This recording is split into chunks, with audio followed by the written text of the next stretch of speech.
Então, boa tarde a todas e a todos. Em primeiro lugar, eu gostaria de agradecer, o convite para estar aqui com vocês. Agradecer especialmente a Vilma, e a professora Miriam e a Amélia, que organizaram esse evento. Dizer que para mim é uma honra e um prazer estar aqui e abrir esse ciclo de palestras. Acho muito importante a temática e fico muito lisonjeada de ter sido convidada. Então, eu vou falar para vocês aqui um pouquinho a respeito dessas mulheres precursoras do feminismo, pioneiras da modernidade, que a gente intitulou Os Primeiros Feminismos. Vou falar então a respeito das mulheres, especialmente do século XVII e XVIII. Eu acho que eu vou tentar usar o outro microfone, só um minutinho.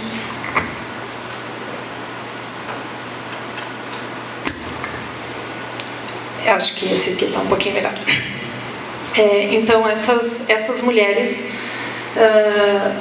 mulheres de letras, mulheres sábias, filósofas, escritoras, enfim, dos séculos XVII e XVIII. Eu vou falar mais especialmente a respeito do século XVII, que é a minha especialidade, e do contexto francês. É esse o grande foco da minha fala. Então, acho que talvez um primeiro ponto que eu devesse colocar é que essas mulheres de letras, escritoras, filósofas, desse período aí do início da época moderna, elas não podem ser consideradas exatamente feministas. Por isso que nós colocamos dessa forma, precursoras do feminismo, pioneiras. Mas o feminismo em si como movimento não existia nesse período histórico, e nem essa palavra, enfim, nem esse vocabulário, feminista, feminismo, é um vocabulário anacrônico para essa época sobre a qual eu vou falar. No entanto, essas mulheres elas lançaram as bases intelectuais para o que depois foi chamado de movimento feminista, um movimento social organizado, com esse nome. Então, elas são as pioneiras nesse sentido, porque elas dão as bases intelectuais, elas iniciam uma tradição do pensamento feminista. Então, a minha fala ela está organizada em dois focos principais. Um primeiro foco é a educação feminina, como as mulheres adentram nesse campo da educação, do conhecimento. E um segundo foco são os espaços de sociabilidade letrada do século XVII francês, que são os salões literários, especialmente. Então, eu vou lançar o olhar basicamente para esses dois temas, o da educação feminina e o dos salões. Porque na minha pesquisa, eu faço uma relação entre os espaços de sociabilidade letrada e a inserção das mulheres na República das Letras, e o fato das mulheres terem começado nesse momento aí do início da modernidade a escreverem sobre as relações de gênero da época, a contestarem a hierarquia de gênero e a proporem novas possibilidades de relações entre os homens e mulheres. Então, a partir da minha problemática de pesquisa, eu chego à conclusão de que a inserção das mulheres nesses espaços, nos espaços da educação e do conhecimento, do debate, foram fundamentais para que as mulheres pudessem aprender a escrever, tomarem a palavra escrita e a partir daí se colocarem criticamente a respeito das relações de gênero que na época, claro, eram tanto quanto hierárquicas.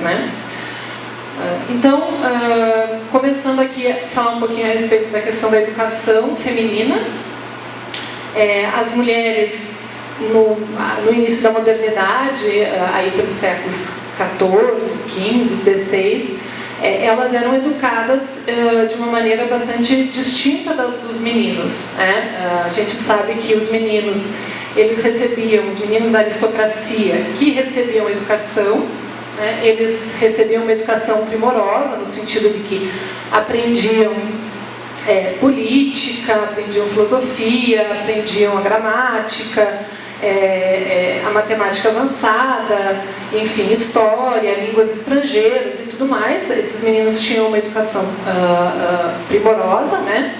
Especialmente com preceptores, mas também é o momento que começam a surgir aí os colégios, né? Os externatos e os internatos, especialmente aí em instituições religiosas. E as meninas não recebiam essa mesma educação, né? As meninas, no máximo, elas aprendiam assim,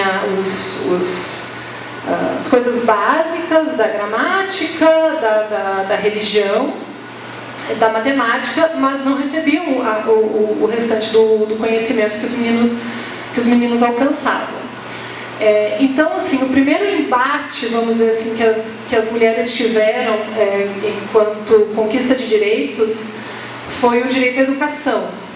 O direito à educação, eu sempre digo isso, mas me parece importante reafirmar, é o primeiro direito conquistado pelas mulheres, porque ele é o direito que abre as portas, né, para todos os outros direitos. Quer dizer, é o momento em que, quando as mulheres alcançam o direito à educação, elas abrem as portas para o alcance de todos os outros direitos, porque aí é esse momento que elas tomam a palavra, né, tanto a palavra falada quanto a palavra escrita, e conseguem se expressar publicamente, colocando aí as questões de gênero em pauta, né? Então, esse problema da educação, no início do período moderno, ele começou a ser discutido especialmente pelos humanistas, né? Então, foi no contexto do humanismo que alguns homens humanistas, né, filósofos, escritores e tal, começaram a compreender que talvez as mulheres também devessem receber uma educação primorosa e que elas pudessem, de fato, desenvolver as capacidades intelectuais. Aqui, é claro, a gente tem que lembrar que havia uma imagem do feminino e uma imagem das mulheres que vinha da Idade Média, que era uma imagem um tanto quanto negativa, né? As mulheres, a representação das mulheres na época medieval é uma representação das mulheres ligada com a morte, com a doença, com o demônio, né? As mulheres, elas normalmente são pensadas a partir dessa perspectiva, como seres perigosos, como seres que carregam o mal no seu corpo, né? E claro, essa ideia, essa imagem muito propagada pela igreja. Então, no geral, é claro que aqui a gente tem que generalizar um pouco, era a imagem do feminino que se tinha, né? As mulheres grandes responsáveis pelos todos os malefícios da humanidade. E os humanistas, então, eles começaram a pensar diferentemente, né? Começaram a acreditar na capacidade de cada indivíduo de se desenvolver, de desenvolver a sua própria intelectualidade e o seu próprio pensamento, e também as mulheres, né?